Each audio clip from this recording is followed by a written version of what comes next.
여러분, 감사라는 단어가 어떤 의미를 가지고 계시는지 아십니까? 감사라는 단어는 느낄 감자에 살해할 사자로 구성된 한자어로서 고마움을 나타내는 인사, 고맙게 여기는 마음이라는 의미를 가지고 있습니다. 또 영어로 감사는 thank로 이 단어는 생각하다라는 의미를 가진 think의 그 어원을 두고 있죠. 그리고 구약 성경에서 감사는 야다라는 히브리어로 기록이 되어 있는데 이것은 찬양하다, 고백하다라는 의미를 가지고 있으며 신약 성경에서는 이것을 은혜, 은총이라는 단어로 사용을 하고 있습니다.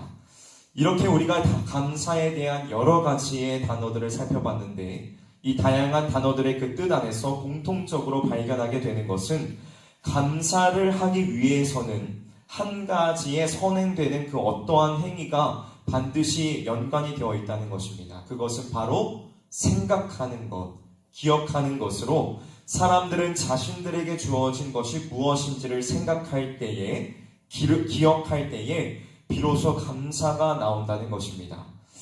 여러분, 오늘날 우리의 사회는 감사를 잃어버렸습니다. 선행을 베풀어도 감사합니다, 고맙습니다 라는 말을 듣기가 너무나도 어려운 시대에 우리는 살아가고 있죠. 이것을 단순히 사회적인 분위기와 흐름이 그렇기 때문이라고 치부하기도 어렵습니다. 왜냐하면 우리 자신도 역시 받은 것, 주어진 것들을 생각하지 못하고 감사하기보다는 불평과 원망을 일삼고 있기 때문이죠. 그리스도인이라고 해서 세상 사람들과 별반 다르지 않습니다. 그리스도인들이 오히려 감사할 줄 모르고 감사에 인색한 삶을 살아가고 있습니다. 여러분들은 어떻습니까? 감사하며 살아가고 있으십니까? 아니면 불평과 원망의 말들을 쉼없이 쏟아내고 있으십니까? 오늘 본문은 고린도 교회에 보내는 사도 바울의 편지의 서문으로 바울은 이 교회에 대한 감사로 편지를 시작하고 있습니다. 그러나 사실 고린도 교회가 처한 당시의 상황 속에서 우리가 들어가서 잠깐 생각을 해보면 바울에게서 감사가 나오기란 정말 어려웠겠구나라는 사실을 발견하게 됩니다. 왜냐하면 바울이 편지를 써서 보내는 이 당시의 고린도 교회는 여러 가지의 문제가 있었기 때문입니다. 먼저 이 교회에는 분쟁이 있어서 공동체가 분열될 위기에 처해 있었습니다. 성도들의 모임 안에서 누구는 바울파, 누구는 아볼로파, 누구는 게바파, 누구는 그리스도파라고 주장하는 등 교회가 하나가 되기 위하여 기도하신 주님의 뜻에 반하는 일들이 버젓이 일어나고 있었습니다.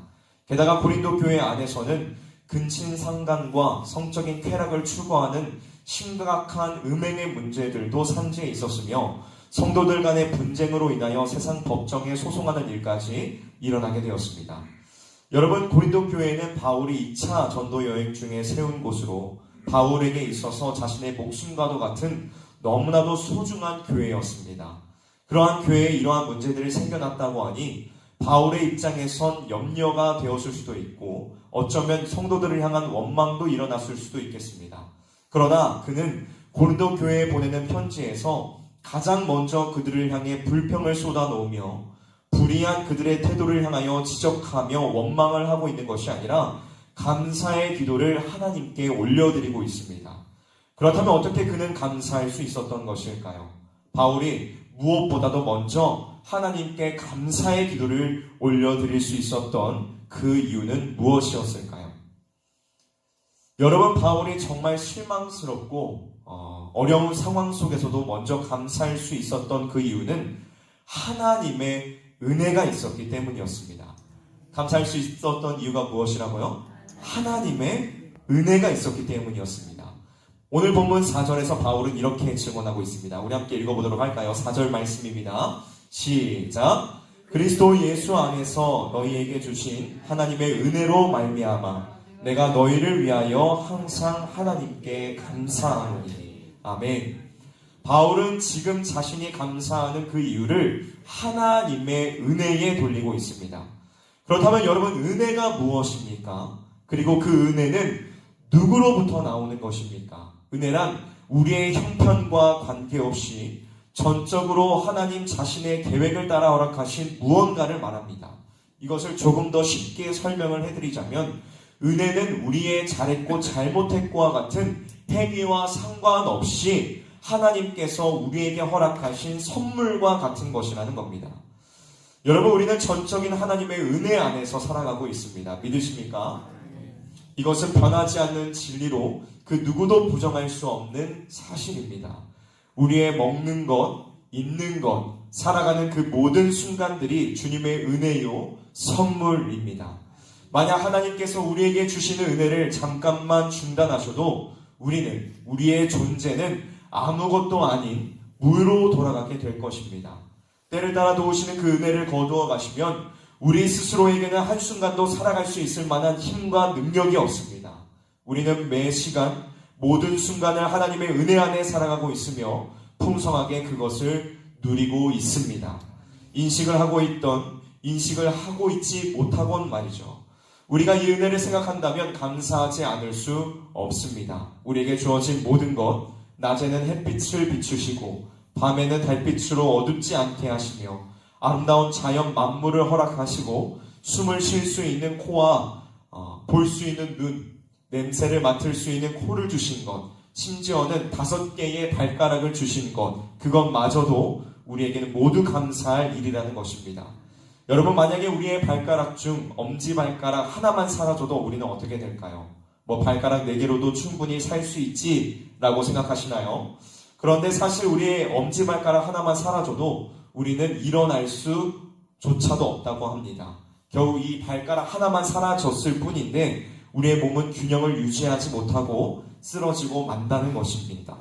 이렇게 하나님께서는 우리에게 놀랍고도 오묘한 은혜를 주셨습니다. 그런데 어찌 감사하지 않을 수 있을까요? 그런데 하나님께서는 이보다 더 큰 은혜를 저와 여러분들에게 허락하셨습니다. 그것은 바로 복음을 통한 구원의 놀라운 은혜를 베풀어 주셨다는 것입니다. 여러분, 우리는 본래 아담의 범죄 이후로 하나님과 원수가 되어 영원한 사망 가운데 처해야 될 멸망받아 마땅한 마귀의 자식들이었습니다. 하나님의 말씀을 사랑하고 그 말씀을 듣고 순종하기를 즐거워하기보다는 죄를 사랑하고 그것에 호의를 베풀어서 우리의 왕좌를 그것에게 내어준 하나님이 보시기에 심히 불쾌한 자들이었습니다. 그러나 하나님의 긍휼과 사랑과 끝이 없는 인자하심, 무궁한 자비로 유일한 아들 독생자 예수 그리스도를 보내시어 우리의 죄를 모두 담당하여 십자가에 죽게 하심으로 그 보혈의 피를 흘리게 하심으로 구원의 놀라운 길을 베풀어 주셨습니다. 그리고 예수를 구주로 믿는 그 믿음을 성령을 통해 우리에게 허락하시고 죄인들 우리를 의인이라 선언하시며 거룩한 하나님의 자녀로 삼아 주셨습니다. 믿으십니까? 여러분, 이 은혜는 아무에게나 주어진 것이 아닙니다. 물론 예수를 구주로 시인하기만 하면 이 은혜 안에 확실하게 거하여 그 모든 유익들을 누리게 되겠지만 그렇다고 해서 이 일이 아무에게나 일어나는 것은 아닙니다. 오직 하나님께서 선택하신 하나님의 백성이 아니면 마귀의 자식에서 하나님의 자녀가 되는 이러한 놀라운 기적은 일어날 수 없습니다. 그러므로 여러분, 감사하십시오. 하나님께서 나를 택하사 자녀가 되게 하셨음을, 의인으로 삼으셔서 구원의 그 기쁨 안에 거하게 하셨음으로 인하여 감사하십시오. 우리의 감사는 단순히 물질을 더 많이 버는 직업을 얻게 되는 데에서 연봉이 상승하고 직급이 올랐다는 데에서 또 자녀가 잘 되었다는 데에서 나오는 것이 아닙니다. 물론 그러한 일들로 인하여서 감사해야겠지요. 그러나 우리는 그리스도 예수 안에서 생명을 얻고 영원한 하나님의 나라에 대한 기업을 얻었다는 이 놀라운 사실들로 인하여 더욱 기뻐하며 감사할 수 있어야만 합니다. 주 안에서 사랑하는 성실의 성도 여러분, 이 자리에 나와 예배드릴 수 있음에 감사하십시오. 하나님의 말씀을 들을 수 있음에 감사하십시오. 구원의 놀라운 기쁨을 누리고 있음에 감사하십시오.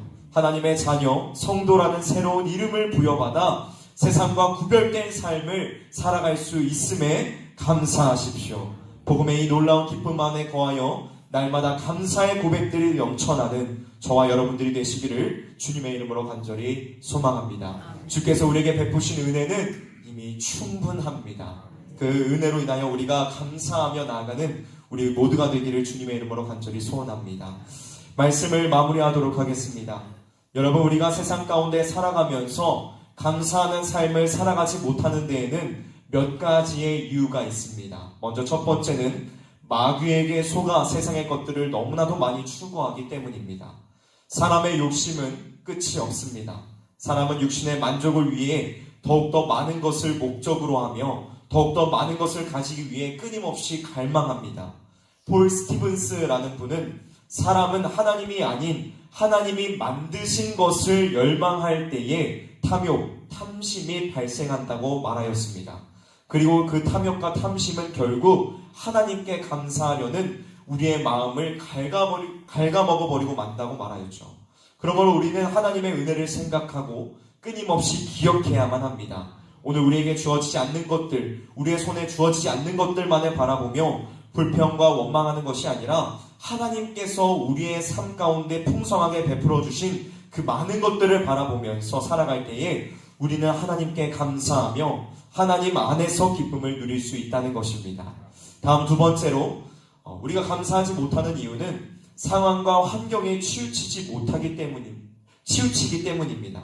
흔히 우리는 감사하지 못하는 것을 상황과 환경 때문이라고 생각합니다. 하지만 그것은 옳지 못합니다. 기쁨의 서신이라고 불리우는 빌립보서를 사도 바울은 감옥에 갇힌 중에 기록하였으며 바울과 실라는 에베소에서 억울한 일로 감옥에 갇혀있던 중 찬양하며 감사했을 때 감옥의 문이 열려 간수와 그의 가족을 구원으로 인도하는 놀라운 일들을 경험하게 되었습니다.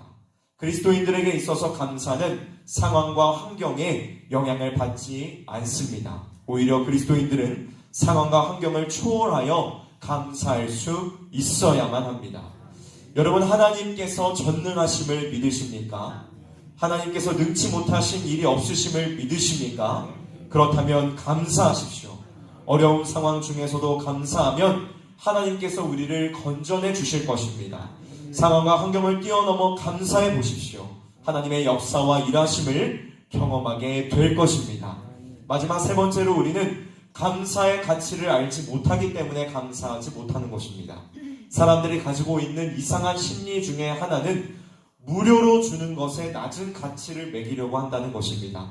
물론 세상에서 주는 무료 용품 중에는 가치가 적은 것들이 대부분이긴 합니다. 그러나 여러분, 하나님께서 주시는 은혜, 구원의 은혜의 가치는 결코 작은 것이 아닙니다. 그것은 독생자 예수 그리스도의 핏값으로 주어진 것이며 이 세상에 그 무엇과도 바꿀 만한 가치를 비교할 수 없는 크고 놀라운 것입니다.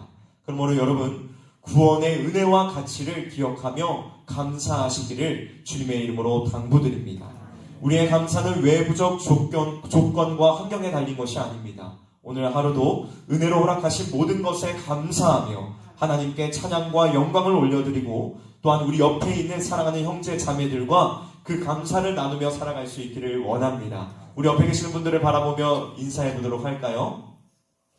내 옆에 앉아 계셔 주시니 감사합니다. 아멘. 불평과 원망을 쏟아내는 것이 아니라 감사와 사랑의 말들을 나누는 저와 여러분들이 되시기를 주님의 이름으로 간절히 소원합니다. 함께 기도하도록 하겠습니다.